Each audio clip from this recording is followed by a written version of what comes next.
What is up, YouTubers? We are back with another episode of Our 6D Journey. My name is Lucas, and I'm here to help us build healthy relationships. So before I go into the video today about what does it mean to be a good partner, both for yourself and for others, I want to talk a little bit about how I set up the space for some of these channels.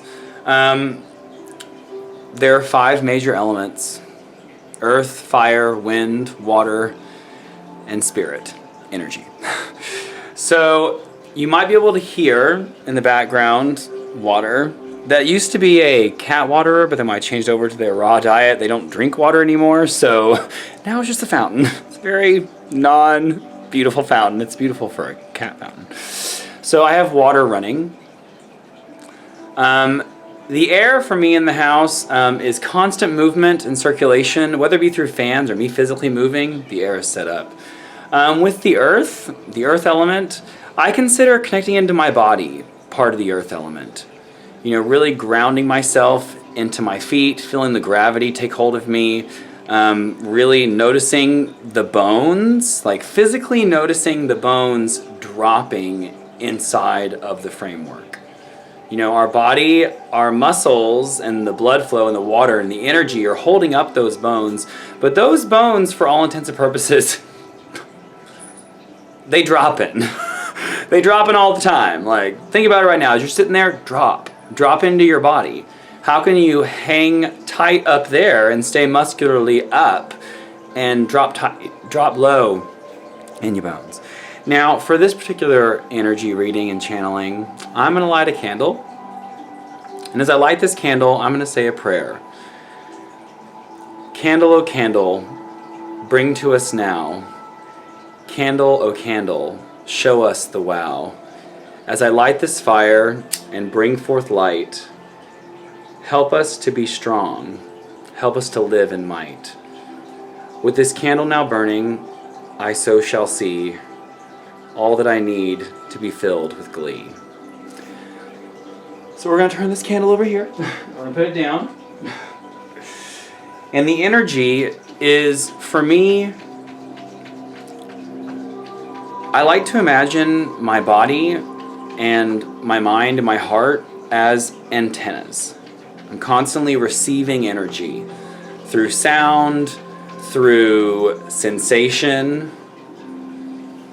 We're getting energy. And I like to open myself up, and feel free again to do this with me, but I am imagining this kind of water fountain coming out of the top of my head, and that water fountain is pouring down over my body. It's pouring down over my body. The liquid is following all of the nooks and crannies of the structure. It gets down to the bottom and it comes up through the feet, up through the tailbone, and it kind of shoots out. Okay, this is me connecting to the earth energy, the energy of masculine and what it means to pull in the masculine aspect of energy. So when I was in the moment of making that video, I thought to myself, wait a minute, isn't that feminine energy? And I was like, no, you're right. Just keep going. And then I was watching, as I'm editing it and going, wait a minute. That's feminine energy. Mother Earth energy. Hi. I'm human. And not dyslexic with words, but dyslexic with thoughts. And from the top, I imagine it kind of in reverse. It's almost like a slide, or maybe a vacuum that's pulling energy in from the top of my head and it's going down through my body, through my sacrum, through my tailbone, into my feet, and then coming up around me. So there's the connection. Now, the reason we're having the video today is, what does it mean to be a good partner? Not only for the other person, which is where most of us are so wrapped up in how can I be a good partner for this person, when you also need to be a good partner for yourself in relationship to that person. Item number 1 is being comfortable enough to share what's happening. So, great example. Yesterday, I went through all this stuff, sorting through school files, okay, taking something from this much school paperwork down to this, and that was a huge accomplishment. It's probably going to shrink a little more too. But as I was going through this, I had found stuff like old notes I'd written to myself that might have been uplifting encouragements. I had found some notes I had made about me writing to an ex, and I was flooded with those energies of I was in love with this person, and my partner is in the house, he's in the room, and because I was feeling it, and he's very sensitive to energy too, my energy would have changed, he would have asked, I just brought it up and said, hey, I found this, I want to read this to you. And it was a list of things that I was working on in the relationship at the time and things my partner was working on in a relationship at the time, and I read them to him. Like, this is a huge, like, that's vulnerability at its finest. That's like, here's what's happening. I hope it's well received. And it was interesting how the things I was working on then in 2012 are things, some of them I'm still working on now, that still sometimes are effort. And it was in the same for that person too, for my partner at the time and my partner now. And it kind of proved to me that I attract a certain energy to my life. There's something about this energy that helps balance me out. And at the same time that there's something that can always be worked on, and that how we're always growing. And so after all this and unveiling all that, we get through the conversation, great conversation, had a great evening together. Like, we're very honest with each other. Like, honesty, so helpful. Then I had nightmares all night about being left, about being abandoned, because I had felt abandoned by people in the past, not just lovers, but friends and family and jobs, like just all of a sudden abandoned and not listened to. And I dreamed about all these situations all night that were related to that. And I woke up, and as soon as I woke up and he was awake too, we started talking about it and really working through what it is that we were doing for each other and how we were each growing and how we were each developing something greater to evolve beyond the nightmare, to evolve beyond the past. And so I guess step number one is, like I said, being honest and vulnerable with everything you share, because they're gonna know. I think people try to like pretend that their partner just won't notice, like that they're acting differently, and it's gonna suck. Okay, so what I was saying was, people spend so much time pretending like other people won't notice if they have an energy shift. Because what happens in relationships is that we come together, we have an energy, an explosion, the romance phase, the honeymoon phase, everything's big. And at some point, things show up. Now, things do slow down, okay? Things at some point, I mean, there's a curve of how often. But at some point, people will start acting, so much thinking. People will start acting as if something doesn't matter. Your partner says something to you that somehow bothers you, or they do something that doesn't please you, or they don't do something, or don't say something. And then instead of talking about it and getting it out and going, these feelings are happening right now. How is this being solved? What are we doing? What am I doing? What are you doing? And working that energy out so that we're feeling free again. And it's a lot to be, because growth is painful. Like, if you remember when your teeth were coming in, sometimes they really hurt. You know, and that's just body growth. Like, it's just body pain, like emotional pain and even intellectual pain, like anxiety we get, like an overthinking in relationships, all stems from not communicating. So number one out of this video that's now like 10 minutes long was being open and honest and vulnerable with what it is that's happening and how it is you're feeling. And I think that is for the self. That's for the self. That's how I take care of myself in my relationship.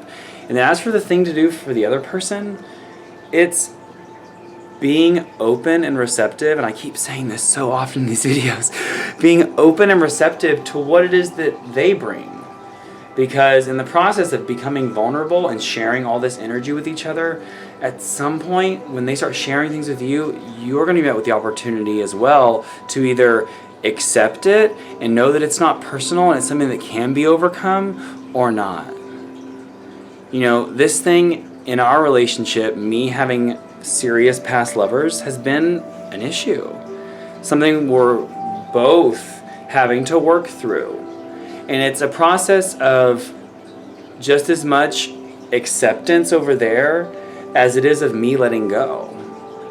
I think that when we get out of relationships of someone that we were really in love with, that person in some way forever is there with you because at the time, at that moment in your story in the movie, you were all in. And when we're all in, at least for me, when I'm all in and everything's there and happy and healthy, I think to myself, this is my life now. This is the rest of my life. We start casting futures forward into that existence, and then when it stops, at some point, the future is now the present, and you're not where you were, and maybe now you're with someone else, and now there you're all in. And that, it's scary. It scares me, and I would imagine it scares a lot of people. There are so many people that I've talked to on the line or in person that are friends or witnessed myself in my own relationships. I have these nervous tics on this right now. This is coming out. Is letting go of a past lover. And I'm not sure we ever really do. Nor can we. We can let go of the choice to energize it through our thoughts, but we never really let it go. They're always there. They're part of what made us into the lover we are today. And the same can be said with how affection is given at home with families. You know, how you raise your child with affection, words, touch, acts of goodwill, that becomes their level of affection later. And that's who they are. So when you're loving someone, you're not only loving them, you're also loving every other person they've ever loved. Wow. Okay, that was a lot. But since we're already channeling and we want a card to single this out, we want two cards. Say we want one on this. Okay. We want one from this deck and one from the other deck. The card we got today was Divine Feminine. This card is beautiful. I know you're looking at it right now going, wow, that's a pretty card. This is a beautiful card about love and hope and truth and really connecting to the feminine and receptive side of who we are. Everything in life comes in pairs, right? Up, down, male, feminine, good, bad, black, white. It all comes in pairs and everything in between. This card is about outwardly embracing the relationship you have with your divine feminine nature, fully realizing it, fully understanding it. This card is welcoming in a new energy right now. So when I'm looking at this card, it's saying, hey, divine feminine, it is here and it is growing right now, despite me associating with this card.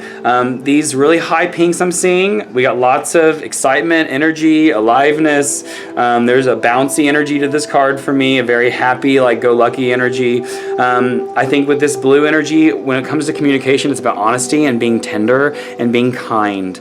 And so, great card, guys. Deck number 2, what do the angels have to say to us today? Angels, let's shim well, something to say. Okay. So we drew card number 50, the Angel of Strength. And the card came in reverse. And what I'm seeing right now, again, is there's another woman inside of this deck. So we have 2 feminine cards showing up. You know, there's a very, I don't want to call it stern look on her face, but she ain't backing down to no one. And she has a lion in front of her, doesn't she now? So there's a really strong energy of moving forward with a path and embracing the higher self and looking up to the clouds to know where you're going.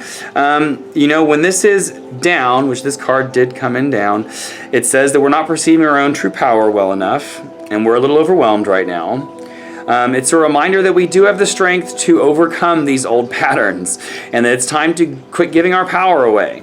We need to meditate on ourselves as a vibrant light, as an angel. And we need to remember that our true eternal power surges from within us. And it's time to take control back. And as always, there's an affirmation for this card. It is, deep within me is an abiding strength that knows no bounds. I have all the power I need to achieve all that I want. So when it comes to 2020, guys, and activating this divine feminine and strength quality, it's know yourself, love yourself, be yourself, show yourself. Go watch Frozen 2 and listen to Show Yourself on iTunes because it's awesome. I love you guys so much. Thank you for your support with this channel. Feel free to share with your friends, hit subscribe, hit like, turn the notifications on, all the notifications, and I'll see you guys later.